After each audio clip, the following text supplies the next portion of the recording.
चर्चा। सत श्री अकाल दोस्तों, मैं दर्शन सिंह दर्शक चर्चा प्रोग्राम लेके हाजिर हाँ। मणिपुर दे विच हिंसा हुई, अणगिणत लोग मारे गए, औरतों की बेपत्ती हुई। ਉਹ जो सुर्खियां सीगियां उन्हां दी स्याही हले सुक्की नहीं सी कि हरियाणे दे विच हिंसा हो गई है। हिंसा भी दो फिरकिਆਂ ਦੇ ਵਿੱਚ हो रही है ते नूह ਦੇ इलाके ਦੇ ਵਿੱਚ 4 ਵਿਅਕਤੀਆਂ ਦੀ मौत भी हो चुकी है, जिन्हां विच 2 होमगार्ड ਦੇ जवान भी शामिल ने। अणगिणत ਗੱਡੀਆਂ फूक ਦਿੱਤੀਆਂ गई ने, स्कूल बंद हो चुके ने। इस तो इलावा नाल लगदे ਜ਼ਿਲ੍ਹਿਆਂ ਦੇ ਵਿੱਚ धारा 144 लग गई है।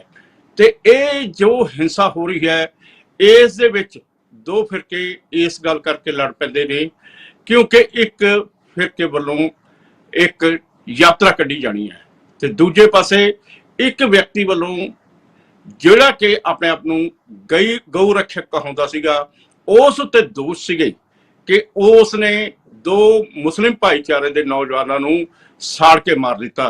उसकी वीडियो वायरल हुई। वायरल होने तो बाद पूरे पिंडां विचों लोग इकट्ठे हो गए ते ये हरियाणे दे विच इस समय वड्डी पद्धर दे हिंसा चल रही है। ये हिंसा कोई योजनाबद्ध तरीके नाल है, एक बहुत बड़ा सवाल है कि इस हिंसा का संबंध 2024 की चोणां दे नाल है, ये भी बहुत बड़ा सवाल है। इस सारे घटनाक्रम नूं देखते हुए ये भी सोचा जा रहा है कि इस तरह का माहौल तैयार किया जा रहा है जिहदे विच घट गिणतियां ते वड्डी गिणतियां दे विच जिवें हिंदू भाईचारा उस दे अंदर एक इहो जी भावना पैदा की जाए तां जो एक ही पार्टी नूं उस दी वोटां पैण। इस सारे मामलिਆਂ ਦੇ ਉੱਤੇ ਆਪਾਂ ਅੱਜ चर्चा करन जा रहे हैं।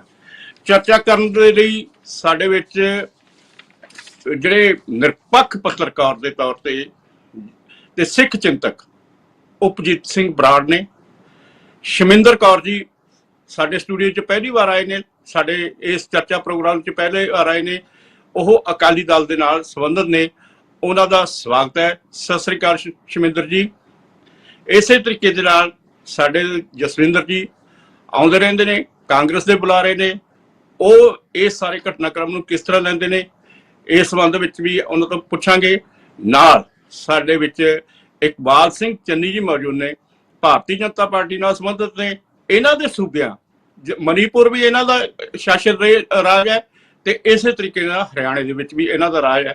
ये क्यों हो रहा है, ये सब कुछ सवाल चन्नी साहब तो पूछांगे। रविंदर जी एडवोकेट ने, नाल आम आदमी पार्टी के बुलारे भी ने जो पंजाब दे विच सत्ताधारी ने। ਤੁਹਾਡਾ ਸਾਰਿਆਂ ਦਾ ਸਵਾਗਤ ਹੈ। ਸਭ ਤੋਂ ਪਹਿਲਾਂ ਅਸੀਂ ਉਪਜੀਤ ਸਿੰਘ ਬਰਾੜ ਤੋਂ ਟਿੱਪਣੀ ਲੈਂਦੇ ਆ ਵੀ ਅਜਿਹਾ ਮਾਹੌਲ ਕਿਉਂ ਬਣ ਰਿਹਾ ਹੈ। ਦਰਸ਼ਕ ਜੀ, ਜਿਹੜਾ ਇਹ ਮਾਹੌਲ ਆ, ਜਿਹੜਾ ਕਿ ਲੰਮੇ ਸਮੇਂ ਤੋਂ ਪਹਿਲਾਂ, ਇਸ ਤੋਂ ਪਹਿਲਾਂ ਕਿ ਮਣੀਪੁਰ ਦੇ ਵਿੱਚ 2-3 ਮਹੀਨੇ ਤੋਂ ਲਗਾਤਾਰ ਜਿਹੜੀ ਨਸਲੀ ਹਿੰਸਾ ਉੱਥੇ ਜਿਸ ਹਿਸਾਬ ਦੇ ਨਾਲ ਕੁੱਕੀ ਭਾਈਚਾਰੇ ਤੇ ਮੈਤਾਈ ਭਾਈਚਾਰਿਆਂ ਨੂੰ ਦਾ ਜਿਸ ਹਿਸਾਬ ਉਹਨਾਂ ਦਾ ਜਿਸ ਹਿਸਾਬ ਉੱਥੇ ਕਤਲੋਗਾਰਤ ਹੋਈ ਆ, ਉਹ ਸਾਈ ਭਾਈਚਾਰੇ ਦੇ ਜਿਹੜੀਆਂ ਔਰਤਾਂ ਦੇ ਨਾਲ ਜੋ ਨੰਗਾ ਨਾਚ ਹੋਇਆ, ਜਿਸ ਦੁਨੀਆ ਭਰ ਦੇ ਵਿੱਚ ਉਹਦਾ ਰੌਲਾ ਰੱਪਾ ਪਿਆ, ਉਹਦੀ ਅਜੇ ਸਿਆਹੀ ਸੁੱਖੀ ਨਹੀਂ ਸੀਗੀ। ਤੇ ਉਹਨਾਂ ਦੇ ਇਨਸਾਫ ਦੀ ਗੱਲ ਤਾਂ ਕੀ ਹੋਣੀ ਸੀਗੀ। ਸੁਪਰੀਮ ਕੋਰਟ ਦੀਆਂ ਗੁੰਜਾਂ ਤੋਂ ਬਾਅਦ ਕਿਹਾ ਹੁਣ ਹਰਿਆਣੇ ਵਾਲਾ ਸ਼ੁਰੂ ਹੋ ਗਿਆ।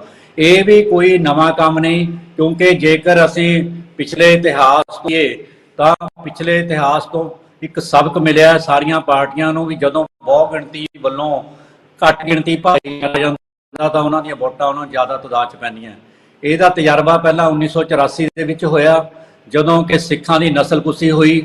ਸਮੁੱਚੇ ਭਾਰਤ ਦੇ ਵਿੱਚ ਹਜ਼ਾਰਾਂ ਦੀ ਤਾਦਾਦ ਦੇ ਵਿੱਚ ਔਰਤਾਂ ਦੀ ਬੇਪਤੀ ਹੋਈ। ਫੌਜੀਆਂ ਦਾ ਵੀ ਜਿਹੜਾ ਘਾਣ ਹੋਇਆ, ਆਮ ਬੰਦੇ ਦਾ ਘਾਣ ਹੋਇਆ, ਉਹਨਾਂ ਨੂੰ ਤਾਂ ਅਜੇ ਤੱਕ ਇਨਸਾਫ ਮਿਲਿਆ ਨਹੀਂ। ਤੇ ਉਸ ਤੋਂ ਪ੍ਰੇਰਿਤ ਹੋ ਕੇ ਬਾਅਦ ਦੇ ਵਿੱਚ 2002 ਦੇ ਵਿੱਚ ਗੁਜਰਾਤ ਦੇ ਵਿੱਚ ਜੋ ਮੁਸਲਮਾਨਾਂ ਨਾਲ ਹੋਇਆ, ਉਹ ਤੁਹਾਡੇ ਸਭ ਦੇ ਸਾਹਮਣੇ ਆ। ਤੇ ਉਹ ਜਿਹੜਾ ਸੱਤਾ 'ਚ 1984 ਦੇ ਵਿੱਚ ਜਦੋਂ ਰਾਜੀਵ ਗਾਂਧੀ ਦੀ ਉਸ ਸਮੇਂ ਸਲਤਨਤ ਦੇ ਵਿੱਚ ਇਹ ਹੋਇਆ, ਤਾਂ ਬਾਅਦ ਦੇ ਵਿੱਚ ਜਦ ਪਈਆਂ ਤੁਹਾਨੂੰ ਪਤਾ ਹੈ ਵੀ ਕਿਸ ਹਿਸਾਬ ਦੇ ਨਾਲ 400 ਤੋਂ ਉੱਪਰ ਸੀਟਾਂ ਕਾਂਗਰਸ ਨੂੰ ਮਿਲੀਆਂ। ਇਸੇ ਨੂੰ ਫੋਲੋ ਕਰਦੇ ਹੋਏ ਜਦੋਂ ਅੱਗੇ ਗੱਲ ਵਧੀ ਤਾਂ 2002 ਦੇ ਵਿੱਚ ਗੁਜਰਾਤ ਦੇ ਵਿੱਚ ਸਾਡੇ ਸੀਐਮ ਮੋਦੀ ਸਾਹਿਬ ਵੱਡੇ ਪੱਧਰ ਤੇ ਉੱਥੇ ਜੋ ਐਕਸ਼ਨ ਹੋਇਆ, ਤੇ ਉਸ ਤੋਂ ਬਾਅਦ ਬੀਜੇਪੀ ਵੀ ਸੱਤਾ ਦੇ ਵਿੱਚ ਕਾਫੀ ਸਮਾਂ ਬਾਅਦ ਆਉਂਦੀ ਹੈ ਤੇ ਲਗਾਤਾਰ ਚੱਲ ਰਹੀ ਆ। ਇਹ ਜਿਹੜਾ ਕੇਸ ਲਗਾਤਾਰ ਦੁਹਰਾਇਆ ਜਾ ਰਿਹਾ ਹੈ। ਹਰਿਆਣੇ ਦੇ ਵਿੱਚ ਹੁਣ ਇਲੈਕਸ਼ਨਾਂ ਹੋਣੀਆਂ ਤੇ ਉਹਦਾ ਹੀ ਇਹ ਬਿਲਕੁਲ 2024 ਦੀਆਂ ਇਲੈਕਸ਼ਨਾਂ ਦੇ ਅਨੁਸਾਰ ਇਹ ਬਿਲਕੁਲ ਵਿਉਂਤਬੱਧ ਹੋ ਰਿਹਾ ਹੈ। ਬੇਸ਼ੱਕ ਇਹ ਕਿਹਾ ਜਾਵੇ ਇੱਕ ਭਾਈਚਾਰੇ ਦੇ ਵੱਲੋਂ ਉੱਥੇ ਯਾਤਰਾ ਕੱਢੀ ਜਾ ਰਹੀ ਸੀ ਤਾਂ ਦੂਜੇ ਭਾਈਚਾਰੇ ਪਿੱਛੇ ਕੀਤੀ। ਇਹ ਗੱਲ ਦੇਖੋ ਤੁਹਾਡੇ ਸਭ ਦੇ ਸਾਹਮਣੇ ਆ, ਜਿਸ ਹਿਸਾਬ ਦੇ ਨਾਲ ਵਰਤਾਂਤ ਹੋਈ ਆ ਤਾਂ ਇਲਾਕੇ ਦੇ ਵਿੱਚੋਂ ਇਹ ਯਾਤਰਾ ਕੱਢੀ ਜਾਣੀ ਸੀ ਜਿੱਥੇ ਕਿ ਦੂਜੇ ਫਿਰਕੇ ਦਾ ਲੋਕ ਰਹਿ ਰਹੇ ਸੀਗੇ, ਜਿੱਥੇ ਪਹਿਲਾਂ ਹੀ ਇੱਕ ਟੈਂਸ ਦਾ ਮਾਹੌਲ ਚੱਲ ਰਿਹਾ ਸੀਗਾ ਕਿਉਂਕਿ ਗਊ ਹੱਤਿਆਵਾਂ ਗਊ ਰਕਸ਼ਕ ਦਲ ਬਣਾਇਆ ਵਾ ਸੀਗਾ। ਉਹਨਾਂ ਦਾ ਇੱਕ ਜਿਹੜਾ ਬੰਦਾ ਸੀਗਾ, ਉਹਨਾਂ ਨੇ 2 ਮੁਸਲਮ ਜਿਹੜੇ ਨੌਜਵਾਨ ਸੀਗੇ ਕਤਲ ਕਰਕੇ ਸਾੜ ਕੇ ਉਹਨਾਂ ਨੂੰ ਕਾਰ ਦੇ ਵਿੱਚ ਸਿੱਟ ਦਿੱਤਾ ਸੀਗਾ। ਉਹ ਅਜੇ ਤੱਕ ਕਾਬੂ ਨਹੀਂ ਆਇਆ ਤੇ ਉਹਦੇ ਵੱਲੋਂ ਇੱਕ ਵੀਡੀਓ ਜਾਰੀ ਕੀਤੀ ਗਈ ਸੀ ਕਿ ਮੈਂ ਉਸ ਮੌਕੇ ਹਾਜ਼ਰ ਹੋਊਂਗਾ। ਤਾਂ ਉੱਥੇ ਜਿਹੜਾ ਦੂਜਾ ਭਾਈਚਾਰਾ ਇਸ ਗੱਲ ਨੂੰ ਲੈ ਕੇ ਬਹੁਤ ਖਫਾ ਸੀਗਾ ਤੇ ਸਰਕਾਰ ਨੂੰ ਇਹ ਚਾਹੀਦਾ ਸੀਗਾ ਜਦੋਂ ਪਤਾ ਵੀ ਜਿਹੀ ਗੱਲ ਹੋ ਰਹੀ ਹੈ ਤਾਂ ਉਹਨਾਂ ਨੇ ਉਸ ਇਲਾਕੇ ਦੇ ਵਿੱਚੋਂ ਉਸ ਯਾਤਰਾ ਨੂੰ ਕਿਉਂ ਨਿਕਲਣ ਦਿਆ। ਜਦੋਂ ਯਾਤਰਾ ਨੂੰ ਨਿਕਲਣ ਦਿਆ ਤਾਂ ਇਹਦਾ ਬਿਲਕੁਲ ਸਪਸ਼ਟ ਆ ਵੀ ਇਹ ਬਿਲਕੁਲ ਸੋਚੀ ਸਮਝੀ ਸਕੀਮ ਦੇ ਅਧੀਨ ਹੋਇਆ ਤੇ ਪਥਰਾਓਬਾਜ਼ੀ ਦੀ ਵੀ ਤੁਹਾਨੂੰ ਪਤਾ ਲੱਗ ਜਾਊਗਾ ਆਉਣ ਵਾਲੇ ਸਮੇਂ ਵਿੱਚ ਇਹ ਵੀ ਕਿਸੇ ਸਾਜ਼ਿਸ਼ ਦੇ ਅਧੀਨ ਹੋਇਆ ਹੋਊਗਾ। ਇਹ ਬਿਲਕੁਲ ਬਹੁ ਗਿਣਤੀ ਦਾ ਜਿਹੜੀਆਂ ਵੋਟਾਂ ਲੈਣ ਦੀ ਇੱਕ ਸਾਜ਼ਿਸ਼ ਆ, ਹੋਰ ਕੁਝ ਨਹੀਂ ਹੈਗਾ। ਪਰ ਇਹਦੇ ਵਿੱਚ ਨਿਰਦੋਸ਼ ਬੰਦਿਆਂ ਦਾ ਘਾਣ ਹੋ ਰਿਹਾ ਹੈ ਤੇ ਅਸੀਂ ਅਜੇ ਤੱਕ ਇਹ ਨਹੀਂ ਸਿੱਖ ਸਕੇ ਵੀ ਜਦੋਂ ਭਾਰਤ ਪਾਕਿਸਤਾਨ ਦੀ ਵੰਡ ਦੇ ਦੌਰਾਨ 10 ਲੱਖ ਲੋਕਾਂ ਦੀ ਜਿਹੜੀਆਂ 10 ਲੱਖ ਲੋਕਾਂ ਦੀਆਂ ਉੱਥੇ ਜਾਨਾਂ ਗਈਆਂ, ਹਜ਼ਾਰਾਂ ਔਰਤਾਂ ਦੀ ਬੇਪਤੀ ਹੋਈ ਆ, ਉਸ ਤੋਂ ਬਾਅਦ ਵੀ ਅਸੀਂ ਕੁਝ ਨਹੀਂ ਸਿੱਖਿਆ।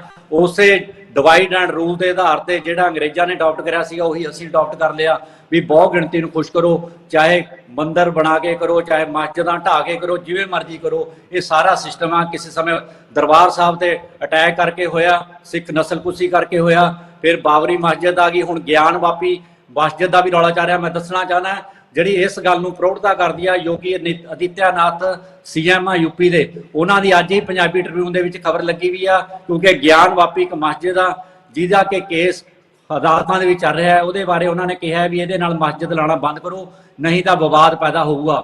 ਇਸ ਤਰ੍ਹਾਂ ਜਦੋਂ ਤੁਸੀਂ ਸ਼ਹਿਦ ਹੋਵੋਗੇ ਤਾਂ ਇਹ ਕਹਾਣੀਆਂ ਜਿਹੜੀਆਂ ਦੂਜੇ ਪਾਸੇ ਨੂੰ ਜਾਂਦੀਆਂ।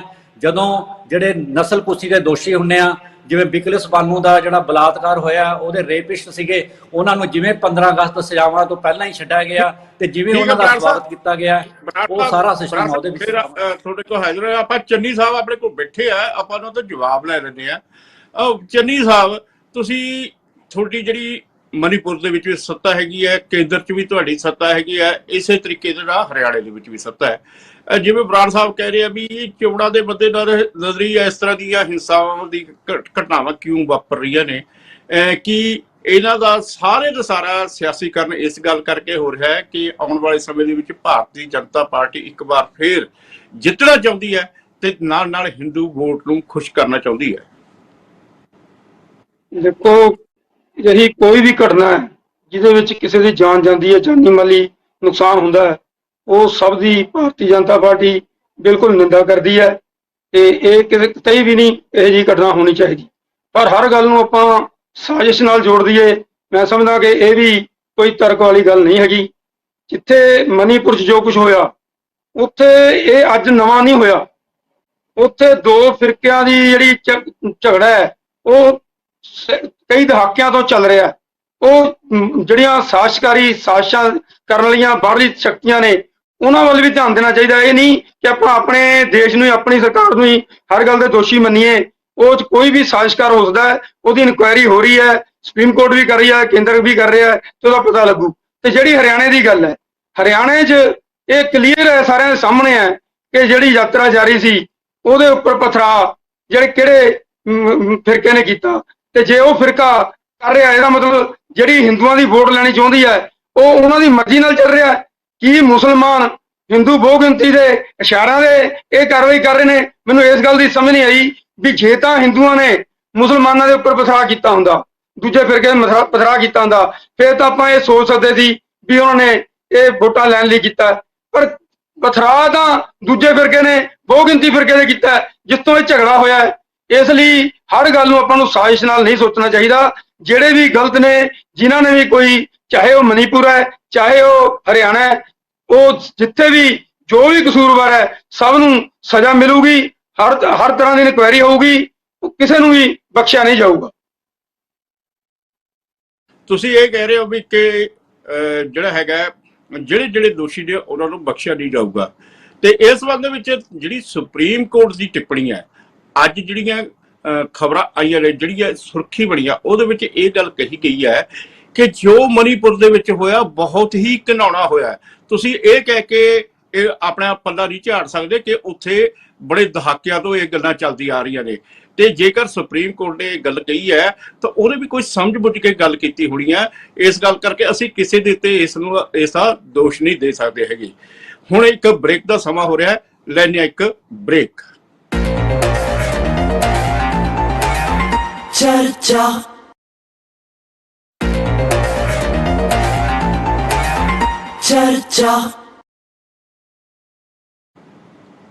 ਬ੍ਰੇਕ ਤੋਂ ਬਾਅਦ ਫਿਰ ਹਾਜ਼ਰ ਹੋ ਰਿਹਾ। ਚੰਨੀ ਸਾਹਿਬ ਇਹ ਗੱਲ ਮੰਨਣ ਵਾਸਤੇ ਤਿਆਰ ਨਹੀਂ ਹੈਗੇ ਕਿ ਇਸ ਪਿੱਛੇ ਕੋਈ ਸਾਜ਼ਿਸ਼ ਹੈ ਜਾਂ ਉਹ ਗਿਣੀਮਿੱਠੀ ਜਿਹੜਾ ਹੈਗਾ ਸਕੀਮ ਦੇ ਤਹਿਤ ਜਿਹੜਾ ਇਹ ਘਟਨਾਵਾਂ ਵਾਪਰ ਰਹੀਆਂ ਨੇ। ਰਵਿੰਦਰ ਜੀ ਸਾਡੇ ਕੋਲ ਬੈਠੇ ਨੇ, ਆਮ ਆਦਮੀ ਪਾਰਟੀ ਦੇ ਜਿਹੜੇ ਬੁਲਾਰੇ ਨੇ, ਤੇ ਪੰਜਾਬ ਦੇ ਵਿੱਚ ਤੁਹਾਨੂੰ ਪਤਾ ਹੀ ਆਮ ਆਦਮੀ ਪਾਰਟੀ ਦੀ ਸਰਕਾਰ ਹੈ। ਦੂਜੇ ਪਾਸੇ ਅੱਜ ਕੱਲ੍ਹ ਇਹਨਾਂ ਦੀਆਂ ਜਿਹੜੀ ਪਿੰਗਾਂ ਨੇ ਕਾਂਗਰਸ ਨਾਲ ਵੀ ਝੂਟੀਆਂ ਜਾ ਰਹੀਆਂ ਨੇ, ਦੇਖਦੇ ਆ ਉਹ ਕੀ ਕਹਿੰਦੇ ਹੈ। ਰਵਿੰਦਰ ਜੀ। ਦਰਸ਼ਨ ਜੀ, ਮੈਂ ਚੰਨੀ ਸਾਹਿਬ ਦੀ ਗੱਲ ਸੁਣ ਰਿਹਾ ਸੀ, ਸਾਰੀ ਬੜੀ ਤਫਸੀਲ 'ਚ ਦੱਸ ਰਹੇ ਸੀਗੇ, ਪਰ ਇਹਨਾਂ ਦੀ ਗੱਲ ਸੁਣਦੇ ਸੁਣਦੇ ਮੈਨੂੰ ਰਾਹਤ ਇੰਦੌਰੀ ਜੀ ਦਾ ਇੱਕ ਸ਼ੇਰ ਯਾਦ ਆ ਗਿਆ, ਜਿਹੜਾ ਕਹਿੰਦਾ ਸੀ ਕਿ ਸਰਹੱਦ पे तनाव है क्या, पता करो चुनाव है। ਉਹ ਤਣਾਅ ਭਾਵੇਂ ਸਰਹੱਦ ਤੇ ਹੋਵੇ, ਭਾਵੇਂ ਜ਼ਿਲ੍ਹਿਆਂ ਦੇ ਉਸਤੇ ਹੋਵੇ, ਉਹ ਦਰਸਾਉਂਦਾ ਇਹੀ ਹੈ ਕਿ ਚੋਣਾਂ ਜਿਹੜੀਆਂ ਨੇ ਉਹ ਸਿਰ ਤੇ ਨੇ। ਦੇਖੋ, ਜਿਹੜੀ ਬੀਜੇਪੀ ਹੈ ਇਹ ਫਿਰਕੂਪਣੇ ਦੇ ਵਿੱਚੋਂ ਨਿਕਲੀ ਹੋਈ ਪਾਰਟੀ ਹੈ। ਇਹਦਾ ਕੰਮ ਹੀ ਵੋਟਸ ਨੂੰ ਪੋਲਰਾਈਜ਼ ਕਰਨਾ ਹੈ।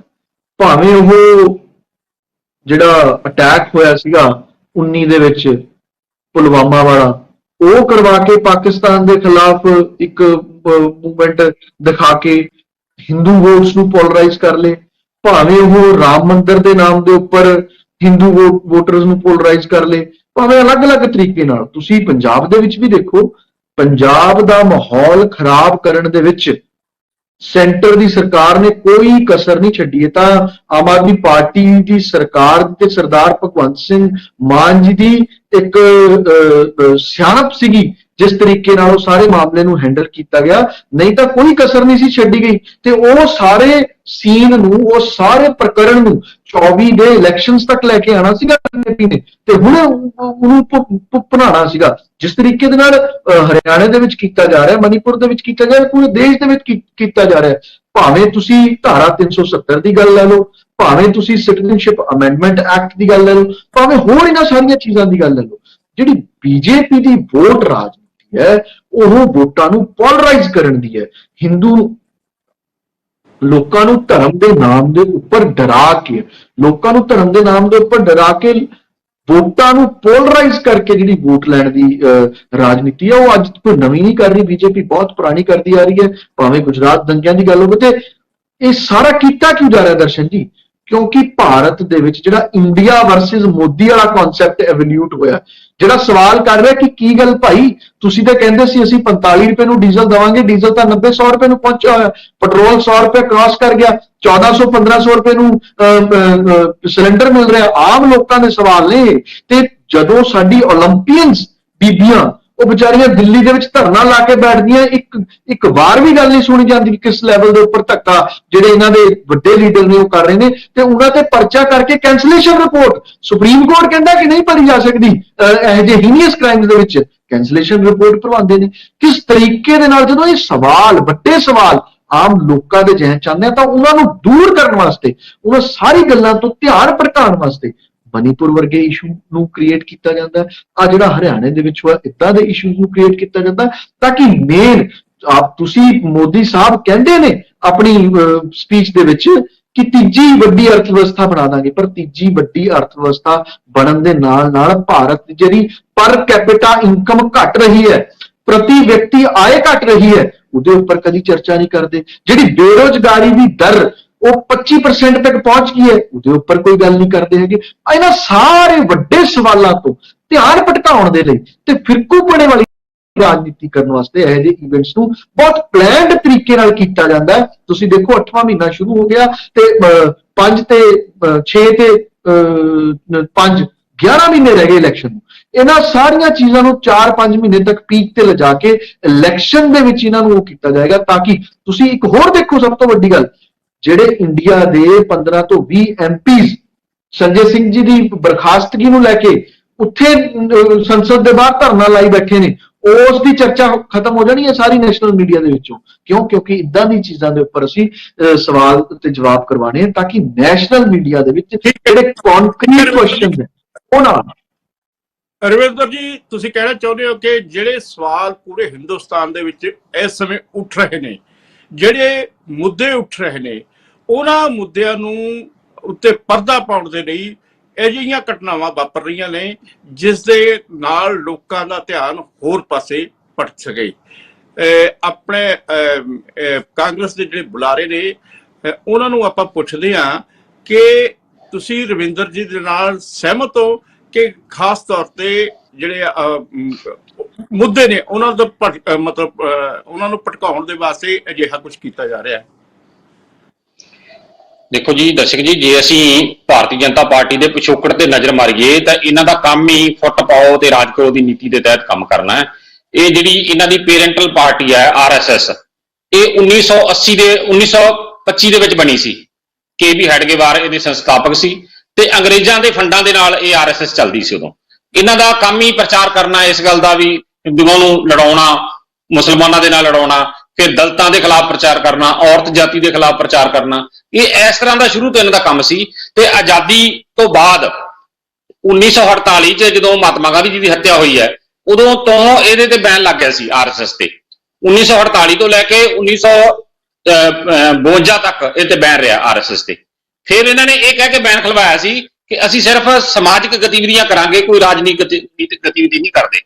ਤੇ 1980 ਚ ਫਿਰ ਇਸੇ ਹੀ ਜਿਹੜੇ ਇਹਨਾਂ ਨੇ ਇੱਕ ਰਾਜਨੀਤਿਕ ਵਿੰਗ ਬਣਾਇਆ ਆਪਣਾ ਭਾਰਤੀ ਜਨਤਾ ਪਾਰਟੀ ਦੇ ਨਾਂ ਤੇ ਉਸ ਤੋਂ ਬਾਅਦ ਇਹਨਾਂ ਨੇ ਜਿੰਨੇ ਮੁੱਦੇ ਚੁੱਕੇ ਆ ਉਹ ਸਾਰੇ ਫਿਰਕੂ ਮੁੱਦੇ ਚੁੱਕੇ ਆ ਔਰ ਫਿਰਕਿਆਂ ਨੂੰ ਲੜਾਉਣ ਵਾਲੇ ਮੁੱਦੇ ਚੁੱਕੇ ਆ। ਚਾਹੇ ਉਹ ਰਾਮ ਮੰਦਿਰ ਦਾ ਮੁੱਦਾ ਸੀ, ਚਾਹੇ ਉਹ ਹੋਰ ਅਲੱਗ-ਅਲੱਗ ਸਟੇਟਾਂ ਦੇ ਵਿੱਚ ਕੋਈ ਗੱਲ ਦੀ, ਜਾਂ ਆਪਾਂ ਗਿਆਨ ਵਾਪੀ ਵਾਲਾ ਮਸਲਾ ਲਾ ਲਈਏ, ਜਾਂ ਹੋਰ ਗੁਜਰਾਤ ਦੇ ਵਿੱਚ ਦੰਗੇ ਕਰਾਉਣ ਦੀ ਗੱਲ ਸੀ। ਇਹ ਇਹਨਾਂ ਦਾ ਜਿਹੜਾ ਸਿਆਸਤ ਦਾ ਆਧਾਰ ਹੈ, ਸਿਆਸਤ ਦਾ ਆਧਾਰ ਹੀ ਇਹ ਹੈ ਕਿ ਜਿਹੜਾ ਅੰਗਰੇਜ਼ਾਂ ਨੇ ਫੁੱਟ ਪਾਓ ਰਾਜ ਕਰੋ ਦੀ ਨੀਤੀ ਦੇ ਤਹਿਤ ਰਾਜ ਕੀਤਾ, ਉਸੇ ਦੇ ਤਹਿਤ ਹੀ ਇਹ ਭਾਰਤੀ ਜਨਤਾ ਪਾਰਟੀ ਚੱਲਦੀ ਹੈ। ਹੁਣ ਮਨੀਪੁਰ ਵਾਲੀ ਹਿੰਸਾ ਜਿਹੜੀ, ਉਹਦੇ ਪਿੱਛੇ ਵੀ ਕਿਉਂਕਿ ਇਹਨਾਂ ਦੀ ਸਰਕਾਰ ਆ ਉੱਥੇ ਤੇ ਸੈਂਟਰ ਦੇ ਵਿੱਚ ਵੀ ਇਹਨਾਂ ਦੀ ਸਰਕਾਰ ਹੈ, ਤੇ ਇਹਨਾਂ ਦਾ ਜਿਹੜਾ ਮੁੱਖ ਮੰਤਰੀ ਹੈ ਵਿਸ਼ੇਸ਼ ਤੌਰ ਤੇ ਉਹਦੀ ਮੂਕ ਸਹਿਮਤੀ ਤੇ ਮੂਕ ਸ਼ਹਿ ਹੈ ਜਿਹੜੀ ਉੱਥੇ ਹਿੰਸਾ ਹੋਈ ਹੈ ਮਨੀਪੁਰ ਦੇ ਵਿੱਚ। ਤੇ ਉਸ ਤੋਂ ਬਾਅਦ ਜਿਹੜੀ ਹਰਿਆਣੇ ਵਾਲੀ ਹੈ, ਹਰਿਆਣੇ ਵਾਲੀ ਗੱਲ ਇਹ ਬਿਲਕੁਲ ਜਿਹੜੀ ਚੰਨੀ ਸਾਹਿਬ ਨੇ ਕਿਹਾ ਕਿ ਜਿਹੜਾ ਪਥਰਾਓ ਕਰਨਾ ਵਾਲਾ ਜਿਹਾ ਫਿਰਕਾ ਹੈ, ਉਹ ਉਹਨਾਂ ਨੇ ਪਥਰਾਓ ਕੀਤਾ ਮੁਸਲਮਾਨਾਂ ਨੇ, ਉਸ ਜਿਹੜਾ ਜਲੂਸ ਦੀ ਸ਼ਕਲ ਦੇ ਵਿੱਚ ਜਾ ਰਹੇ ਸੀ ਲੋਕ। ਪਰ ਮੈਂ ਦਾਅਵੇ ਨਾਲ ਇਹ ਗੱਲ ਕਹਿਣਾ, ਉਹ ਬੰਦੇ ਵੀ ਭਾਰਤੀ ਜਨਤਾ ਪਾਰਟੀ ਨੇ ਖੜੇ ਕੀਤੇ ਹੋਣੇ ਆ ਪਥਰਾਓ ਕਰਨ ਵਾਲੇ। ਮੈਂ ਇਹ ਗੱਲ ਦਾਅਵੇ ਨਾਲ ਕਹਿੰਦਾ ਕਿਉਂਕਿ ਸਾਡੇ ਸਾਹਮਣੇ ਇੱਕ ਉਦਾਹਰਨ ਹੈ, ਜਿਹੜਾ ਅਵੈਸੀ ਹੈ ਹੈਦਰਾਬਾਦ ਵਾਲਾ, ਉਹ ਕਿਹਦਾ ਬੰਦਾ ਹੈ? ਭਾਰਤੀ ਜਨਤਾ ਪਾਰਟੀ ਦਾ। ਉਹ ਜਿੱਥੇ ਵੀ ਭਾਰਤੀ ਜਨਤਾ ਪਾਰਟੀ ਕਮਜ਼ੋਰ ਹੋਣ ਲੱਗਦੀ ਹੈ ਉੱਥੇ ਜਾ ਕੇ ਹਿੰਦੂਆਂ ਦੇ ਖਿਲਾਫ ਪ੍ਰਚਾਰ ਕਰਨ ਲੱਗ ਪੈਂਦਾ ਤੇ ਹਿੰਦੂਆਂ ਦੀਆਂ ਵੋਟਾਂ ਜਿਹੜੀਆਂ ਉਹ ਪੋਲਰਾਈਜ਼ ਹੁੰਦੀਆਂ ਭਾਰਤੀ ਜਨਤਾ ਪਾਰਟੀ ਵੱਲ ਨੂੰ। ਇਹ ਇਸੇ ਤਰ੍ਹਾਂ ਹੀ ਹੋਰ ਵੀ ਸਾਰੇ ਥਾਵਾਂ ਤੇ ਇਹਨਾਂ ਨੇ ਇਹਨਾਂ ਦੇ ਸ਼ਕਤੀ ਵਿੰਗ ਕੰਮ ਕਰਦੇ ਆ RSS ਤੇ। ਸ਼ਕਤੀ ਹੈ ਜਿਹੜੇ ਸਪਸ਼ਟ ਹੈ, ਉਹਦੇ ਤੋਂ ਇਲਾਵਾ ਜਿਹੜੇ ਕੁਝ ਸਥਾਨਕ ਅਲੱਗ-ਅਲੱਗ ਥਾਵਾਂ ਤੇ ਕੰਮ ਕਰਦੇ ਆ ਉਹ ਅਲੱਗ ਹੈ। ਸੋ ਇਹ ਕੂੜ ਪ੍ਰਚਾਰ ਦਾ ਕੰਮ ਇਹਨਾਂ ਨੇ ਸ਼ੁਰੂ ਤੋਂ ਕੀਤਾ ਹੈ, ਅੱਜ ਵੀ ਕਰ ਰਹੇ ਆ। ਤੇ ਸਮਾਜ ਦੇ ਵਿੱਚ ਵੰਡੀਆਂ ਪਾਉਣ ਵਾਲੀ, ਖਾਸ ਕਰਕੇ ਜਿਹੜਾ ਦਲਿਤਾਂ ਨੂੰ ਦਬਾਉਣ ਵਾਲੀ ਗੱਲ ਸਾਰੇ ਥਾਵਾਂ ਤੇ, ਜਦੋਂ ਇਹਨਾਂ ਦੀ ਸਰਕਾਰ ਬਣੀ ਸੀ ਆਪਾਂ ਦੇਖਿਆ ਸੀ ਕਿਵੇਂ ਯੂਨੀਵਰਸਿਟੀਆਂ ਦੇ ਵਿੱਚ ਜਿਹੜੇ ਦਲਿਤ ਵਿਦਿਆਰਥੀ ਸੀ ਉਹਨਾਂ ਤੇ ਤਸ਼ੱਦਦ ਹੋਇਆ, ਕਤਲ ਤੱਕ ਹੋਏ ਦਲਿਤ ਵਿਦਿਆਰਥੀਆਂ ਦੇ। ਇਸੇ ਤਰ੍ਹਾਂ ਹੀ ਫਿਰ ਉਹਨਾਂ ਦੇ ਵਜ਼ੀਫਿਆਂ ਨੂੰ ਰੋਕਿਆ ਗਿਆ, ਵਾਰ-ਵਾਰ ਜਲੀਲ ਕਰਨ ਵਾਲੀ ਗੱਲ ਕੀਤੀ ਗਈ। ਫਿਰ ਵਾਰ-ਵਾਰ ਜਿਹੜੀ ਇਹ ਦੂਜਾ ਇਹਨਾਂ ਆਉਂਦੀਆਂ ਫੇਸਬੁੱਕ ਤੇ ਸੋਸ਼ਲ ਮੀਡੀਆ ਤੇ ਇਸੇ ਤਰ੍ਹਾਂ ਹੀ ਜਿਹੜੀ ਡੈਮੋਕ੍ਰੇਸੀ ਦੇ ਖਿਲਾਫ ਵੀ। ਮਹਿੰਦਰ ਜੀ ਬੈਠੇ ਨੇ। ਮਹਿੰਦਰ ਜੀ, ਇਹ ਜੋ ਘਟਨਾਕ੍ਰਮ ਵਾਪਰਿਆ, ਜਿਸ ਤਰੀਕੇ ਦੇ ਨਾਲ ਔਰਤਾਂ ਦੀ ਬੇਪਤੀ ਹੋ ਰਹੀ ਹੈ, ਜਿਸ ਤਰੀਕੇ ਦੇ ਨਾਲ ਹੁਣ ਹਰਿਆਣੇ ਦੇ ਵਿੱਚ ਹਿੰਸਾ ਸ਼ੁਰੂ ਹੋ ਗਿਆ, ਹਾਲੇ ਤੱਕ ਰੁਕਣ ਦਾ ਨਾਂ ਨਹੀਂ ਲੈ ਰਹੀ, ਇਸ ਸਾਰੇ ਘਟਨਾਕ੍ਰਮ ਨੂੰ ਅਕਾਲੀ ਦਲ ਦੇ ਨਜ਼ਰੀਏ ਤੋਂ ਤੁਸੀਂ ਕੀ ਕਹਿ ਸਕਦੇ ਹੋ? ਦਰਸ਼ਨ ਜੀ, ਦੇਖੋ, ਰਾਜਨੀਤੀ ਲਈ ਦੰਗੇ ਤੇ ਦੰਗਿਆਂ ਪਿੱਛੇ ਰਾਜਨੀਤੀ, ਇਹ ਕੋਈ ਚੱਕਰ ਕੋਈ ਨਵੀਂ ਗੱਲ ਨਹੀਂ ਹੈ। 90% ਦੰਗੇ ਇਸੇ ਕੋ ਚੱਕਰ ਦੇ ਚੱਲਦੇ ਹੁੰਦੇ ਨੇ ਜੀ। ਤੇ ਇਹਨਾਂ ਦੰਗਿਆਂ ਦੇ ਵਿੱਚ ਸਭ ਤੋਂ ਪਹਿਲਾਂ ਵਾਰ ਕੀਤਾ ਜਾਂਦਾ ਹੈ ਲੋਕਾਂ ਦੀ ਸੋਚਣ ਸ਼ਕਤੀ ਤੇ। ਉਹਨਾਂ ਦੀ ਸੋਚ ਸ਼ਕਤੀ ਨੂੰ ਇੱਕ ਦਿਸ਼ਾ ਵੱਲ ਮੋੜ ਦਿੱਤਾ ਜਾਂਦਾ ਹੈ। ਉੱਥੇ ਉਹਨਾਂ ਦੇ ਸਵਾਲ ਪੁੱਛਣ ਦੀ ਸ਼ਕਤੀ ਖਤਮ ਹੋ ਜਾਂਦੀ ਹੈ। ਉੱਥੇ ਸਵਾਲ ਆ ਜਾਂਦਾ ਹੈ ਉਹਨਾਂ ਦੇ ਸਰਵਾਈਵਲ ਇਨਸਟਿੰਕਟ ਦਾ, ਭਾਵੇਂ ਉਹ ਬਹੁਤ ਗਿਣਤੀ 'ਚ ਹੋਣ, ਭਾਵੇਂ ਮਿਨੋਰਿਟੀ ਦੇ ਵਿੱਚ ਹੋਣ, ਹੈਨਾ। ਤੇ ਉਹ ਫਿਰ ਦੇਖਦੇ ਨੇ ਕਿ ਸਾਨੂੰ ਖਤਰਾ ਹੋ ਰਿਹਾ ਹੈ ਤੇ ਸਾਨੂੰ ਆਸਰਾ ਕਿੱਥੇ ਮਿਲੇਗਾ। ਤੇ ਜਦੋਂ ਪਾਰਟੀਆਂ ਜਿਹੜੀਆਂ ਵੀ ਰਾਜਨੀਤਿਕ ਪਾਰਟੀਆਂ ਨੇ, ਉਹ ਉਹਨਾਂ ਨੂੰ ਅਹਿਸਾਸ ਕਰਾਉਂਦੇ ਕਿ ਅਸੀਂ ਤੁਹਾਡੇ ਲਈ ਖੜੇ ਹਾਂ, ਅਸੀਂ ਤੁਹਾਡੇ ਚੋਂ ਇੱਕ ਆ, ਤਾਂ ਉੱਥੇ ਹੋ ਜਾਂਦੀ ਹੈ ਜੀ ਪੋਲਰਾਈਜੇਸ਼ਨ ਆਫ ਵੋਟਸ, ਹੈਨਾ। ਤੇ ਇਸ ਇਹਨਾਂ ਦੰਗਿਆਂ ਦਾ ਇਹ ਕਹਿਣਾ ਤਾਂ ਜੀ ਬਹੁਤ ਸਖਤ ਹੋਏਗਾ ਕਿ ਬੀਜੇਪੀ ਕਰਵਾ ਰਹੀ ਹੈ, ਕਿ ਦੰਗੇ ਬੀਜੇਪੀ ਕਰਵਾ ਰਹੀ ਹੈ, ਪਰ ਇਸ ਦਾ ਸਭ ਤੋਂ ਜ਼ਿਆਦਾ ਲਾਭ ਜਿਹੜਾ ਹੈ ਨਾ, ਉਹ ਬੀਜੇਪੀ ਨੂੰ ਹੀ ਹੋਏਗਾ, ਕਿਉਂਕਿ 90% ਸੀਟਾਂ ਦੇ ਉੱਤੇ ਹਿੰਦੂ ਬਹੁਮਤ ਵੋਟਾਂ ਨੇ, ਤੇ ਉਹਦਾ ਡਾਇਰੈਕਟਲੀ ਇਨਡਾਇਰੈਕਟਲੀ ਫਾਇਦਾ ਕਿਤੇ ਨਾ ਕਿਤੇ ਬੀਜੇਪੀ ਨੂੰ ਹੀ ਹੋਏਗਾ। ਤੇ ਬਾਕੀ ਜੇ ਆਪਾਂ ਗੱਲ ਕਰੀਏ ਕਾਂਗਰਸ ਦੀ ਤੇ ਆਮ ਆਦਮੀ ਪਾਰਟੀ ਤੇ ਹੋਰ ਵਿਰੋਧੀ ਪਾਰਟੀਆਂ, ਉਹ ਇੱਥੇ ਘੱਟ ਗਿਣਤੀਆਂ ਦੀ ਜਿਹੜੀ ਵੋਟਾਂ ਨੇ, ਉਹਨਾਂ ਨੂੰ ਆਪੋ ਆਪਣੇ ਵੱਲ ਖਿੱਚਣ ਦਾ ਯਤਨ ਕਰਨਗੀਆਂ ਜੀ। ਹਾਂਜੀ।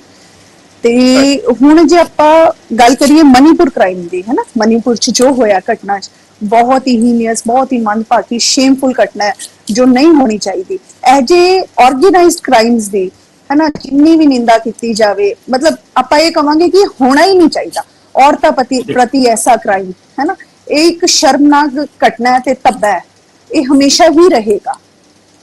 ਜੀ ਜੀ, ਠੀਕ ਹੈ। ਆਪਾਂ ਚੰਨੀ ਜੀ ਤੋਂ ਜਵਾਬ ਲੈਂਦੇ ਹਾਂ। ਚੰਨੀ ਜੀ, ਇਹ ਜੋ ਕੁਛ ਵੀ ਭਾਣਾ ਵਾਪਰ ਰਿਹਾ ਹੈ, ਜਿਵੇਂ ਆਮ ਆਦਮੀ ਪਾਰਟੀ ਹੈ, ਕਾਂਗਰਸ ਹੈ, ਅਕਾਲੀ ਦਲ ਹੈ, ਉਹ ਸਾਰੇ ਇਹੀ ਗੱਲ ਕਹਿ ਰਹੇ ਨੇ, ਇਹ ਸਭ ਕੁਛ ਇੱਕ ਸੋਚੀ ਸਮਝੀ ਸਕੀਮ, ਸਾਜ਼ਿਸ਼ ਦੇ ਤਹਿਤ ਹੋ ਰਿਹਾ ਹੈ। ਤੇ ਉਹਦੇ ਵਿੱਚ ਖਾਸ ਤੌਰ ਤੇ ਹਿੰਦੂ ਵੋਟ ਨੂੰ ਕੰਸੋਲੀਡੇਟ ਕਰਨ ਵਾਸਤੇ, ਇੱਕ ਪੋਲਰਾਈਜੇਸ਼ਨ ਕਰਨ ਵਾਸਤੇ ਅਜਿਹਾ ਹੋ ਰਿਹਾ ਹੈ, ਜਿਹੜਾ ਕਿ ਭਾਰਤੀ ਜਨਤਾ ਪਾਰਟੀ ਦਾ ਵਰਤਾਰਾ ਵੀ ਰਿਹਾ ਹੈ, ਇਤਿਹਾਸ ਵੀ ਰਿਹਾ ਹੈ। ਇਸੇ ਖਾਸ ਤੌਰ ਤੇ ਹਿੰਦੂ ਵੋਟ ਨੂੰ ਆਪਣੇ ਵੱਲ ਖਿੱਚਣ ਦੇ ਪਿੱਛੇ ਇਹ ਕੁਝ ਚੱਲ ਰਿਹਾ ਹੈ। ਇੱਕੋ ਗੱਲ ਹੈ ਵੀ ਜਸਵਿੰਦਰ ਸਿੰਘ ਸਿੱਖਾਂ ਵਾਲੀ ਨੇ ਪਿਛੋਕੜ ਦੀ ਗੱਲ ਕੀਤੀ ਹੈ, ਤੇ ਵਕੀਲ ਸਾਹਿਬ ਨੇ ਕਿਹਾ ਕਿ ਇਹ ਧਿਆਨ ਭਟਕਾਉਣ ਲਈ ਹੈ ਤੇ ਔਰਤਾਂ ਨਾਲ ਬਹੁਤ ਕੁਝ ਗਲਤ ਹੋ ਰਿਹਾ। ਇਹ ਤਿੰਨੇ ਗੱਲਾਂ ਦਾ ਜਵਾਬ ਮੈਂ ਦਿੰਦਾ, ਮੈਨੂੰ ਉਨਾ ਕੁ ਟਾਈਮ ਦੇ ਦਿਓ।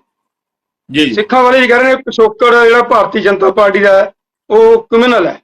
ਮੈਂ ਇਹਨਾਂ ਨੂੰ ਪੁੱਛਣਾ ਚਾਹੁੰਦਾ ਕਿ ਜਿੰਨੀ ਦੇਰ ਤੁਹਾਡੀ ਸਰਕਾਰ ਰਹੀ, ਹਿੰਦੁਸਤਾਨ ਆਜ਼ਾਦ ਹੋਇਆ, ਸਭ ਤੋਂ ਪਹਿਲੀ ਕ੍ਰਿਮੀਨਲ ਜਿਹੜੀ ਆਰਡੀਨੈਂਸ ਜਾਰੀ ਕੀਤਾ, ਨੋਟੀਫਿਕੇਸ਼ਨ ਜਾਰੀ ਕੀਤਾ, ਉਹ ਸਭ ਤੋਂ ਪਹਿਲਾਂ ਕ੍ਰਿਮੀਨਲ ਕਾਂਗਰਸ ਨੇ ਸ਼ੁਰੂ ਕੀਤਾ ਕਿ ਜਿਹੜੇ ਸਿੱਖ ਪਾਕਿਸਤਾਨ ਤੋਂ ਆਏ ਨੇ ਉਹਨਾਂ ਨੂੰ ਅੰਬਾਲੇ ਦੀ ਹੱਦ ਤੋਂ ਅੱਗੇ ਨਾ ਵਧਣ ਦਿੱਤਾ ਜਾਵੇ, ਕਿਉਂਕਿ ਇਹ ਜਰਾਇਮ ਪੇਸ਼ਾ ਨੇ। ਉਸ ਤੋਂ ਬਾਅਦ ਕਿੰਨੇ ਪਾਣੀ ਦਾ ਮਸਲਾ ਹੋਇਆ, ਹੋਰ ਕੋਈ ਮਸਲਾ ਹੋਇਆ, ਭਾਸ਼ਾ ਦੇ ਆਧਾਰ ਤੇ ਸਾਰੇ ਹਿੰਦੁਸਤਾਨ 'ਚ ਸੂਬੇ ਬਣਾਏ ਗਏ, ਪਰ ਪੰਜਾਬ ਲਈ ਪੰਜਾਬੀਆਂ ਨੂੰ ਉਹਦੇ ਲਈ ਮੋਰਚਾ ਲਾਉਣਾ ਪਿਆ।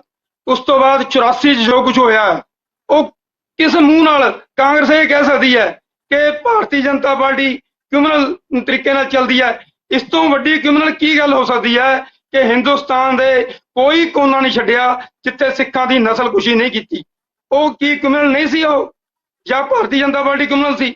ਇਹ ਗੱਲਾਂ ਇੱਥੇ ਕਹਿ ਕੇ ਬੈਠ ਕੇ ਕਰਨੀਆਂ ਹੋਰ ਗੱਲ ਹੈ, ਜੋ ਅਸਲੀਅਤ ਹੈ ਹੋਰ ਗੱਲ ਹੈ। ਮੈਂ ਨਹੀਂ ਸਮਝਦਾ ਕਿ ਇਹਨਾਂ ਕੋਲੇ ਕੋਈ ਹੱਕ ਹੈਗਾ ਕ੍ਰਿਮੀਨਲ ਕਹਿਣ ਬਾਰੇ, ਕਿਉਂਕਿ ਜਿੰਨੀ ਦੇਰ ਕਾਂਗਰਸ ਦੀ ਸਰਕਾਰ ਕੇਂਦਰ 'ਚ ਰਹੀ ਹੈ, ਤੁਸੀਂ ਦੇਖੋ ਕਿੰਨੀ ਦੰਗੇ ਹੋਏ, ਹਜ਼ਾਰਾਂ ਦੀ ਗਿਣਤੀ 'ਚ ਰੋਜ਼ ਕਿਤੇ ਨਾ ਕਿਤੇ ਹਿੰਦੁਸਤਾਨ ਦੰਗੇ ਹੁੰਦੇ ਸੀ। ਪਰ ਭਾਰਤੀ ਜਨਤਾ ਪਾਰਟੀ ਸਰਕਾਰ ਆਉਣ ਤੋਂ ਬਾਅਦ ਦੰਗਿਆਂ ਦੀ ਮੈਂ ਕਹਿੰਦਾ ਗਿਣਤੀ 1% ਵੀ ਸ਼ਾਇਦ ਨਹੀਂ ਹੋਊਗੀ।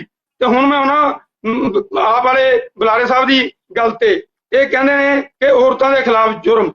ਮੈਂ ਇਹਨਾਂ ਨੂੰ ਪੁੱਛਣਾ ਚਾਹੁੰਦਾ ਕਿ ਰੋਜ਼ ਹੀ ਇੱਕ ਵੀਡੀਓ ਸਾਡੇ ਪੰਜਾਬ ਦੀ ਇੱਕ ਬਹੁਤ ਹੀ ਸਿਆਣੀ ਲੇਡੀ, ਬਹੁਤ ਹੀ ਅਗਾਂਹਵਧੂ ਲੇਡੀ ਹੈ, ਡਾਕਟਰ ਹਰਸ਼ਿੰਦਰ ਕੌਰ, ਉਹਦੀ ਵੀਡੀਓ ਚੱਲ ਰਹੀ ਹੈ, ਮੈਂ ਕੱਲ ਵੀ ਉਹ ਦੇਖੀ ਹੈ ਵੀਡੀਓ, ਤੇ ਉਹ ਦੱਸ ਰਹੀ ਹੈ ਕਿ ਇੱਕ ਲੇਡੀ ਜਿਸਦੀ ਨਾਬਾਲਗ ਲੜਕੀ ਨਾਲ ਆਪ ਆਗੂ ਨੇ ਦਿੱਲੀ 'ਚ ਬਲਾਤਕਾਰ ਕੀਤਾ, ਉਹਦੀ FIR ਦਰਜ ਹੋਈ ਹੈ, ਪਰ ਕੋਈ ਕਾਰਵਾਈ ਨਹੀਂ ਹੋ ਰਹੀ, ਉਹਨੂੰ ਕੋਈ ਅਰੈਸਟ ਨਹੀਂ ਕੀਤਾ ਗਿਆ। ਤੇ ਕੇਜਰੀਵਾਲ ਸਾਹਿਬ ਉਹਨੂੰ ਕਹਿ ਰਹੇ ਨੇ ਕਿ ਤੂੰ ਸਮਝੌਤਾ ਕਰ ਲੈ, ਤੇਰੀ ਜਿਹੜੀ ਇੱਜ਼ਤ ਹੈ ਉਹਦੇ ਕੋਈ ਮੈਂ ਨਹੀਂ ਰੱਖਦੀ, ਤੂੰ ਆਗੂ ਨਾਲ ਸਮਝੌਤਾ ਕਰਕੇ ਕੰਪਰੋਮਾਈਜ਼ ਕਰ ਲੈ। ਇਹ ਰਿਕਾਰਡ ਹੈ, ਜੇ ਕਹਿਣਗੇ ਵਕੀਲ ਸਾਹਿਬ ਤਾਂ ਮੈਂ ਇਹਨਾਂ ਨੂੰ ਉਹ ਵੀਡੀਓ ਦਿਖਾ ਦੂੰਗਾ।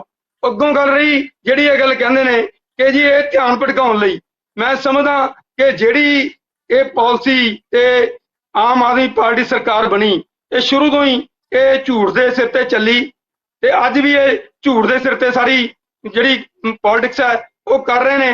ਧਿਆਨ ਤਾਂ ਤੁਸੀਂ ਭਟਕਾ ਰਹੇ ਹੋ ਪੰਜਾਬ 'ਚ, ਪੰਜਾਬ ਦੇ ਸਾਰੇ ਮੁੱਦੇ ਤੁਸੀਂ ਇੱਕ ਪਾਸੇ ਛੱਡ ਕੇ ਤੁਹਾਡੇ ਮੁੱਖ ਮੰਤਰੀ ਸਾਹਿਬ ਰੋਜ਼ ਕੋਈ ਨਵਾਂ ਸ਼ਗੂਫਾ ਛੱਡ ਦਿੰਦੇ ਨੇ ਕਿ ਜਿਹੜੀਆਂ ਪੰਜਾਬ ਦੀਆਂ ਪ੍ਰੋਬਲਮਸ ਨੇ, ਪੰਜਾਬ ਦੀ ਜਿਹੜੀਆਂ ਗੱਲਾਂ ਤੋਂ ਲੋਕ ਦੁਖੀ ਨੇ, ਉਹਨਾਂ ਵੱਲ ਲੋਕਾਂ ਦਾ ਧਿਆਨ ਨਾ ਜਾਵੇ।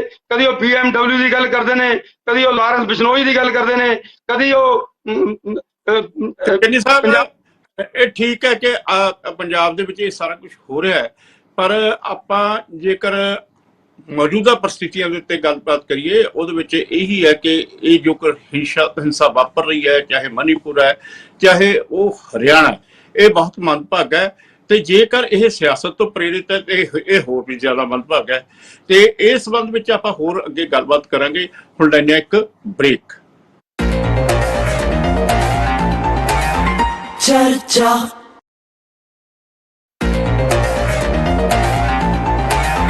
ਚਰਚਾ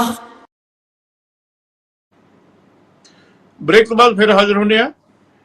ਅਰਵਿੰਦਰ ਜੀ ਕੋਲ ਜਾਂਦੇ ਆ। ਅਰਵਿੰਦਰ ਜੀ, ਜਿਹੜੀ ਆਮ ਆਦਮੀ ਪਾਰਟੀ ਹੈ ਉਸ ਦੇ ਉੱਤੇ ਵੀ ਹੁਣ ਤਰ੍ਹਾਂ ਦੇ ਦੋਸ਼ ਲੱਗਣੇ ਸ਼ੁਰੂ ਹੋ ਗਏ ਹੈ, ਜਿਵੇਂ ਕਿ ਚੰਨੀ ਸਾਹਿਬ ਨੇ ਵੀ ਲਾਏ ਹੈ। ਤੇ ਇਹ ਚਲੋ ਮਤਲਬ ਉਹਦੇ ਸੰਦਰਭ ਦੇ ਵਿੱਚ ਤਾਂ ਨਹੀਂ ਹੈਗੇ ਅੱਜ ਦਾ ਜਿਹੜਾ ਮੁੱਦਾ ਹੈ, ਪਰ ਇਹ ਹੈ ਕਿ ਜੇ ਔਰਤਾਂ ਦੀ ਬੇਪਤੀ ਆਮ ਆਦਮੀ ਪਾਰਟੀ ਦੇ ਲੀਡਰ ਵੀ ਕਰਦੇ ਨੇ ਤਾਂ ਇਹ ਵੀ ਆਪਣੇ ਆਪ ਦੇ ਵਿੱਚ ਮਾੜੀ ਗੱਲ ਹੈ। ਤੇ ਇਸ ਜਿਹੜੇ ਦੋਸ਼ ਲੱਗ ਰਹੇ ਨੇ ਇਹ ਵੀ ਮਾੜੀ ਗੱਲ ਹੈ। ਜਿਹੜੀ ਖਾਸ ਤੌਰ ਤੇ ਆਮ ਆਦਮੀ ਪਾਰਟੀ ਕਹਿ ਰਹੀ ਹੈ ਕਿ ਅਸੀਂ ਕ੍ਰਾਂਤੀਕਾਰੀ ਪਾਰਟੀ ਆ, ਅਸੀਂ ਜਿਹੜੇ ਸ਼ਹੀਦਾਂ ਦੇ ਪਾਏ ਪੂਰਨਿਆਂ ਦੇ ਉੱਤੇ ਚੱਲਣ ਵਾਲੇ ਆ। ਇਹ ਜੇ ਕੁਝ ਹੋਰ ਹੈ, ਇਸ ਬਾਰੇ ਤੁਸੀਂ ਕੀ ਕਹੋਗੇ?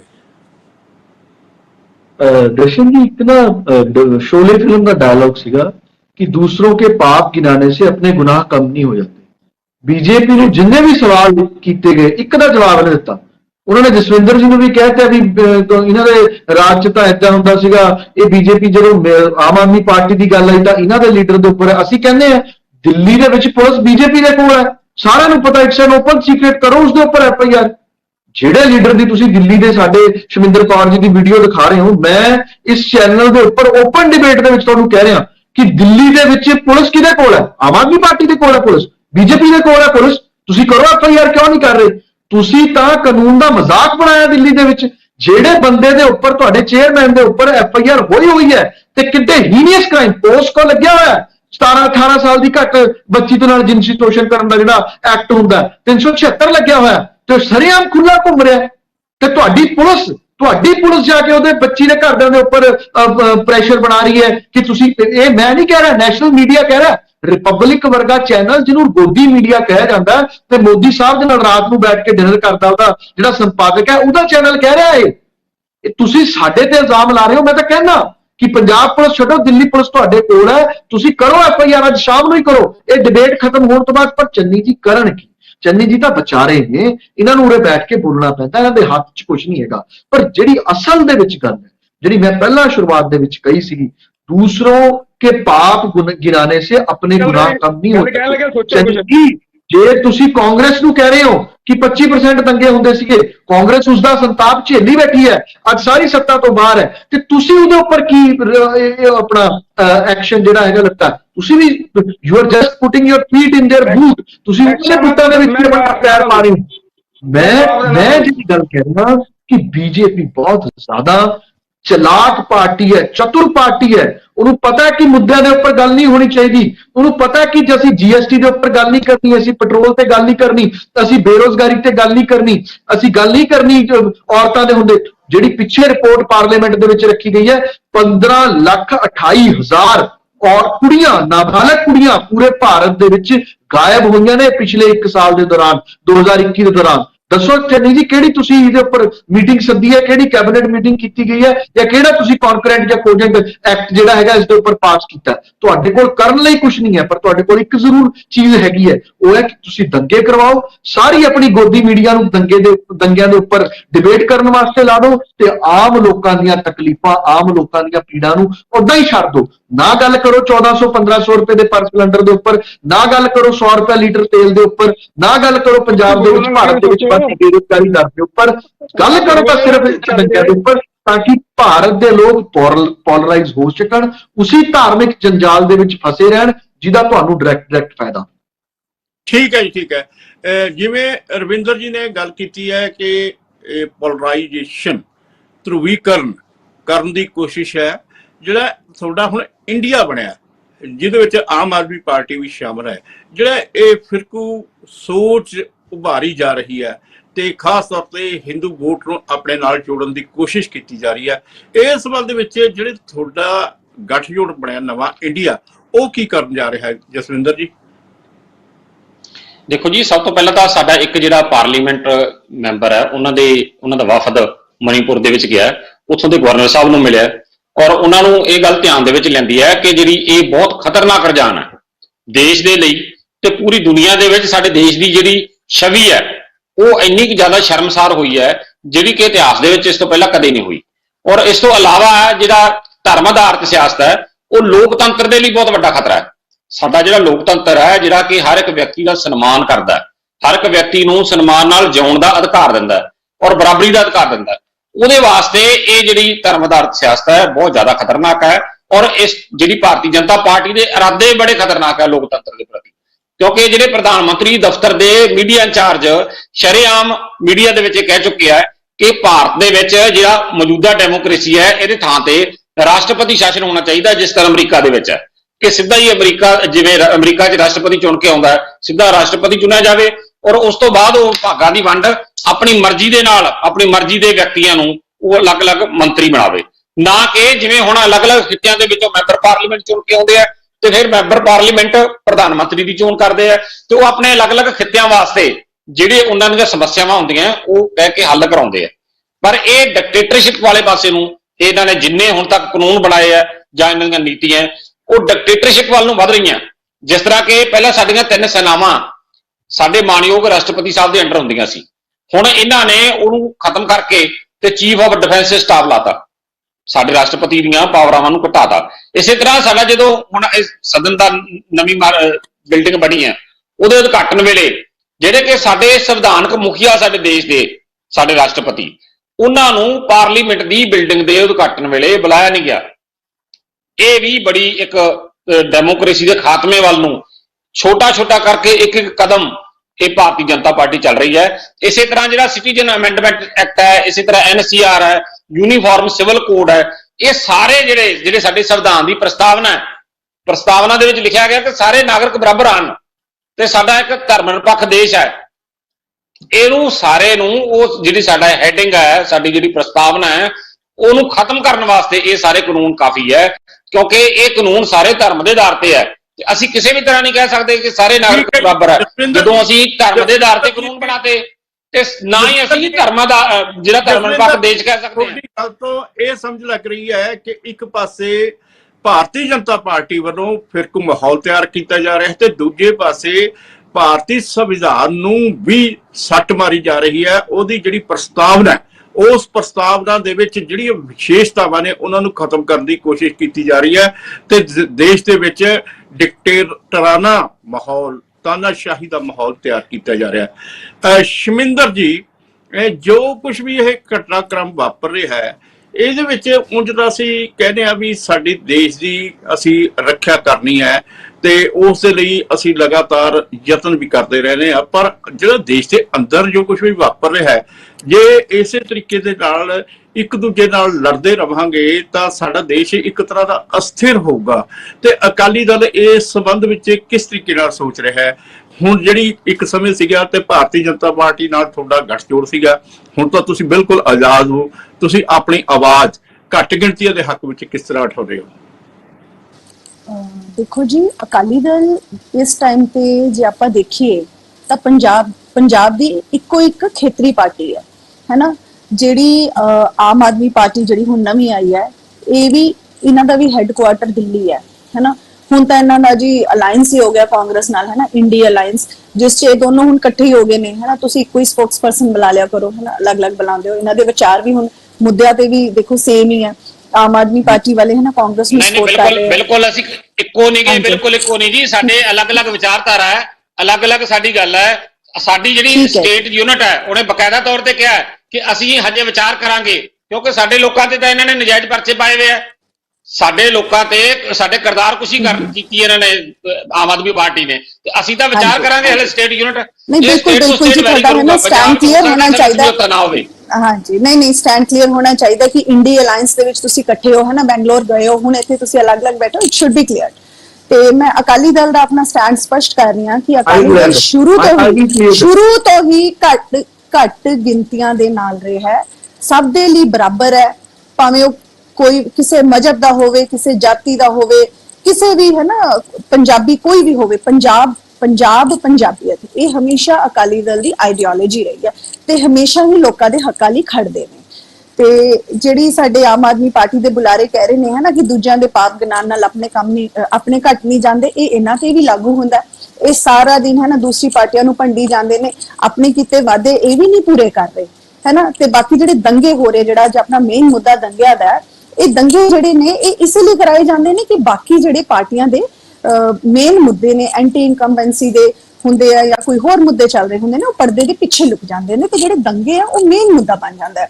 ਅੱਜ ਕੱਲ੍ਹ ਮੀਡੀਆ ਤੇ ਸੋਸ਼ਲ ਮੀਡੀਆ ਦੇ ਜ਼ਮਾਨੇ 'ਚ ਦੇਖੋ, ਕੋਈ ਵੀ ਘਟਨਾ ਲੋਕਲ ਨਹੀਂ ਹੁੰਦੀ। ਮਨੀਪੁਰ 'ਚ ਜਿਹੜੀ ਘਟਨਾ ਹੋਈ ਹੈ ਉਹਦਾ ਅਸਰ ਸਾਰੇ ਦੇਸ਼ ਤੇ ਪਏਗਾ। ਨੂਹ ਦੇ ਵਿੱਚ ਜਿਹੜੀ ਘਟਨਾ ਹੋਈ ਹੈ ਉਹਦਾ ਅਸਰ ਸਿੱਧਾ ਸਾਰੇ ਉੱਤਰ ਭਾਰਤ ਤੇ ਪਏਗਾ ਹੀ ਪਏਗਾ। ਸੋ ਇਹ ਜਿਹੜਾ ਇੰਡੀ ਅਲਾਈਅੰਸ ਹੈ ਤੇ ਇਹ ਜਿਹੜੀ ਬੀਜੇਪੀ ਹੈ, ਇਹ ਬਰਾਬਰ ਦੇ ਗੁਨੇਗਾਰ ਨੇ, ਹੈ ਨਾ। ਇਹ ਸਭ ਕ੍ਰਾਈਮ ਆਰਗੇਨਾਈਜ਼ਡ ਹੋ ਰਿਹਾ ਹੈ। ਜੇ ਬੀਜੇਪੀ ਇਹ ਦੰਗਿਆਂ ਨੂੰ ਆਰਗੇਨਾਈਜ਼ ਕਰਾ ਰਹੀ ਹੈ ਤਾਂ ਇਹ ਜਿਹੜੇ ਇੰਡੀ ਅਲਾਈਅੰਸ ਹੈ, ਬਾਕੀ ਜਿਹੜੀ ਜਿੰਨੇ ਉਹ ਹੈ ਨਾ, ਇਹ ਵੀ ਸਪੋਰਟਿੰਗ ਰੋਲ ਦੇ ਵਿੱਚ ਨੇ ਤੇ ਇਹ ਬਰਾਬਰ ਦੇ ਗੁਨੇਗਾਰ ਨੇ। ਇਹ ਵੀ ਹੁਣ ਪੋਲਰਾਈਜੇਸ਼ਨ ਦਾ ਫਾਇਦਾ ਚੱਕਣਗੀਆਂ, ਘੱਟ ਗਿਣਤੀਆਂ ਨੂੰ ਇਹ ਆਪਣੇ ਵੱਲ ਕਰਨਗੀਆਂ। ਸ਼ਮਿੰਦਰ ਜੀ, ਇੱਕ ਕਰਾ ਕੇ ਜਿਹੜੀ ਸਾਰੀ ਆਪਣੀ ਇਸ ਸਮੇਂ ਚਰਚਾ ਚੱਲੀ ਹੈ, ਉਸ ਚਰਚਾ ਦੇ ਵਿੱਚ ਇੱਕ ਗੱਲ ਸਾਹਮਣੇ ਆ ਰਹੀ ਹੈ ਕਿ ਇਹ ਬਹੁਤ ਮੰਦਭਾਗਾ ਹੈ ਜੇਕਰ ਇਹ ਇੱਕ ਸਾਜ਼ਿਸ਼ ਦੇ ਅਧੀਨ ਹੋ ਰਿਹਾ ਹੈ, ਕਿਉਂਕਿ ਜਿਹੜੀਆਂ ਲੋਕ ਸਭਾ ਚੋਣਾਂ ਨੇ ਉਹ ਬਿਲਕੁਲ ਨੇੜੇ ਆ ਰਹੀਆਂ ਨੇ।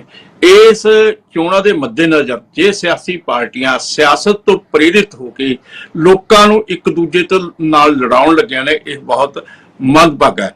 ਉਪਜੀਤ ਬਰਾੜ ਜੀ, ਤੁਸੀਂ ਸਾਰੀ ਚਰਚਾ ਸੁਣੀ ਹੈ, ਇਸ ਚਰਚਾ ਤੋਂ ਤੁਸੀਂ ਕੀ ਸਮਝਦੇ ਹੋ ਕਿ ਭਾਰਤ ਦੇ ਵਿੱਚ ਇਹ ਕੀ ਹੋਣ ਜਾ ਰਿਹਾ ਤੇ ਕੀ ਨਹੀਂ ਹੋਣਾ ਚਾਹੀਦਾ? ਇਸ ਸਾਰੇ ਬਾਰੇ ਤੁਸੀਂ ਕੀ ਕਹੋਗੇ? ਕਲੀਅਰ ਆ ਵੀ ਇਹ ਸਾਰਾ ਕੁਝ ਸਾਜ਼ਿਸ਼ ਦੇ ਅਧੀਨ ਹੋ ਰਿਹਾ ਹੈ ਤੇ ਮੈਂ ਇਹਦੇ ਲਈ ਤੁਹਾਨੂੰ ਅੱਜ ਇੰਗਲਿਸ਼ ਟ੍ਰਿਬਿਊਨ ਦੀ ਇੱਕ ਖਬਰ ਬਾਰੇ ਵੀ ਦੱਸਣਾ ਚਾਹਨਾ, ਜਿਹਦੇ ਵਿੱਚ ਸੁਪਰੀਮ ਕੋਰਟ ਨੇ ਕਿਹਾ ਵੀ supreme court raps for delaying Manipur gangrape FIR। ਜਦੋਂ ਮਨੀਪੁਰ ਗੈਂਗਰੇਪ ਜਿਹੜਾ ਕਿ ਸਾਰੀ ਦੁਨੀਆ ਦੇ ਵਿੱਚ ਇੱਕ ਵੱਡਾ ਚਰਚਾ ਦਾ ਵਿਸ਼ਾ ਬਣ ਚੁੱਕਿਆ, ਉਹਦੇ FIR ਵੀ ਡਿਲੇ ਕੀਤੀ ਜਾ ਰਹੀ ਹੈ, FIR ਲੌਂਚ ਨਹੀਂ ਹੋ ਰਹੀ ਤੇ ਸੁਪਰੀਮ ਕੋਰਟ ਇਹਦੇ ਬਾਰੇ ਬੜਾ ਸਟ੍ਰਿਕਟ ਆ। ਤੇ ਦੂਜੀ ਗੱਲ, ਜਿਨ੍ਹਾਂ ਨੇ ਨਸਲ ਕੁਸ਼ੀਆਂ 'ਚ ਸ਼ਾਮਲ ਹੋਏ ਆ ਜਿਹੜੇ ਲੋਕ, ਉਹ ਤਾਪ ਸਰੰਗੀ ਸੀਗਾ, ਉਹਨੂੰ ਇਹਨਾਂ ਨੇ ਬੀਜੇਪੀ ਦੀ ਸਰਕਾਰ ਸਮੇਂ ਮੰਤਰੀ ਰਿਹਾ।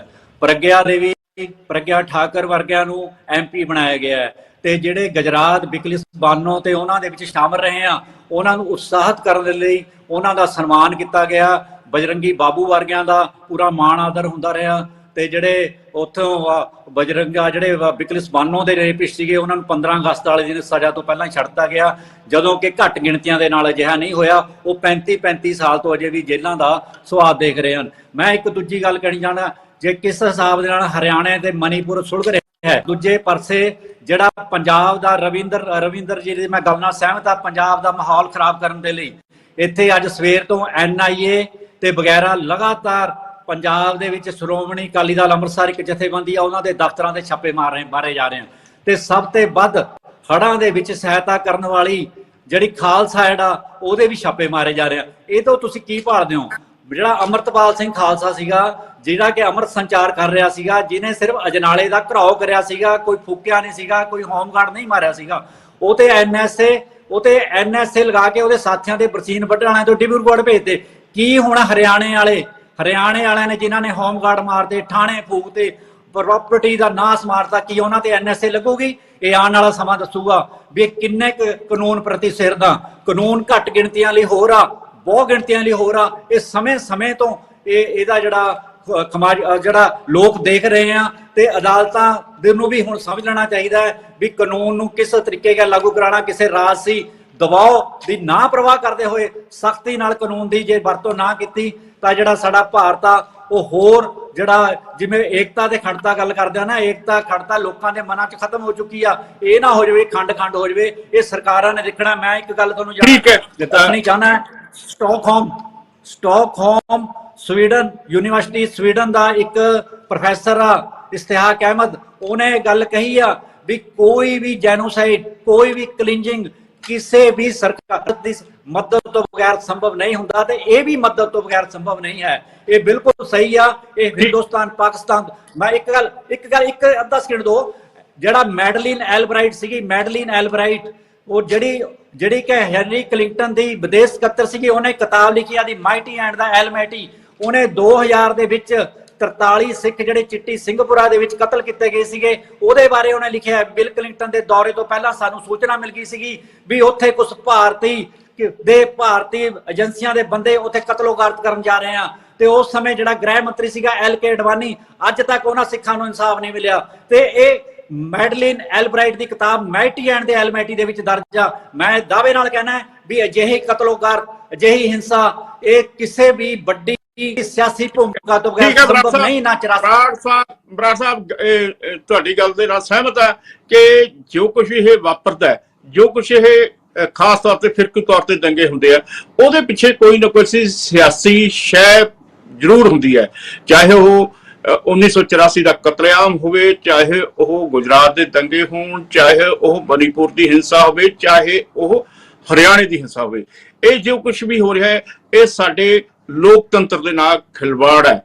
ਇਹਦੇ ਵਿੱਚ ਘੱਟ ਗਿਣਤੀਆਂ ਸ਼ਿਕਾਰ ਹੁੰਦੀਆਂ ਨੇ, ਉਹਨਾਂ ਦੇ ਲੋਕ ਮਾਰੇ ਜਾਂਦੇ ਨੇ, ਉਹਨਾਂ ਨੂੰ ਆਰਥਿਕ ਤੌਰ ਤੇ ਨੁਕਸਾਨ ਹੁੰਦਾ ਹੈ। ਇਹ ਕਦੇ ਵੀ ਉਹਨਾਂ ਨੇ ਨਹੀਂ ਸੋਚਿਆ ਸੀਗਾ ਕਿ ਹਿੰਦੁਸਤਾਨ ਦੇ ਵਿੱਚ ਅਜਿਹਾ ਹੋਵੇਗਾ। ਤੇ ਇਹ ਜੋ ਕੁਝ ਵੀ ਵਾਪਰ ਰਿਹਾ, ਜੇ ਇਹ ਸਿਆਸਤ ਤੋਂ ਪ੍ਰੇਰਿਤ ਹੈ, ਇਹ ਬਹੁਤ ਮੰਦਭਾਗਾ ਹੈ। ਜੇ 2024 ਦੀਆਂ ਚੋਣਾਂ ਦੇ ਮੱਦੇਨਜ਼ਰ ਹੋ ਰਿਹਾ ਹੈ, ਤਾਂ ਵੀ ਇਹ ਬਹੁਤ ਮੰਦਭਾਗਾ ਹੈ। ਇਸ ਗੱਲ ਕਰਕੇ ਸਰਕਾਰਾਂ ਨੂੰ, ਸਾਨੂੰ ਸਾਰਿਆਂ ਨੂੰ ਇਸ ਬਾਰੇ ਸੋਚਣਾ ਚਾਹੀਦਾ ਹੈ ਕਿ ਅਸੀਂ ਜੇਕਰ ਦੇਸ਼ ਨੂੰ ਅੱਗੇ ਲੈ ਕੇ ਜਾਣਾ ਹੈ ਤਾਂ ਇਸ ਹਿੰਸਾ ਦੀ ਰਾਜਨੀਤੀ ਤੋਂ ਪਾਸੇ ਹਟਣਾ ਪਊਗਾ। ਇਸ ਮਾਮਲੇ ਦੇ ਵਿੱਚ ਬਰਾੜ ਸਾਹਿਬ, ਸ਼ਮਿੰਦਰ ਕੌਰ ਜੀ, ਜਸਵਿੰਦਰ ਸਿੰਘ ਜੀ, ਆਪਣਾ ਰਵਿੰਦਰ ਜੀ, ਤੇ ਨਾਲ ਆਪਣੇ ਚੰਨੀ ਸਾਹਿਬ ਜੀ, ਤੁਸੀਂ ਆਪਣੇ ਵਿਚਾਰ ਪੇਸ਼ ਕੀਤੇ। ਤੁਹਾਡਾ ਬਹੁਤ ਬਹੁਤ ਧੰਨਵਾਦ। ਕੱਲ ਨੂੰ ਇੱਕ ਹੋਰ ਨਵੇਂ ਮੁੱਦੇ ਨਾਲ ਫਿਰ ਪੇਸ਼ ਹੋਵਾਂਗੇ। ਉਦੋਂ ਤੱਕ ਲਈ ਮੈਨੂੰ ਦਿਓ ਆਗਿਆ। ਸਤਿ ਸ੍ਰੀ ਅਕਾਲ। ਚਰਚਾ।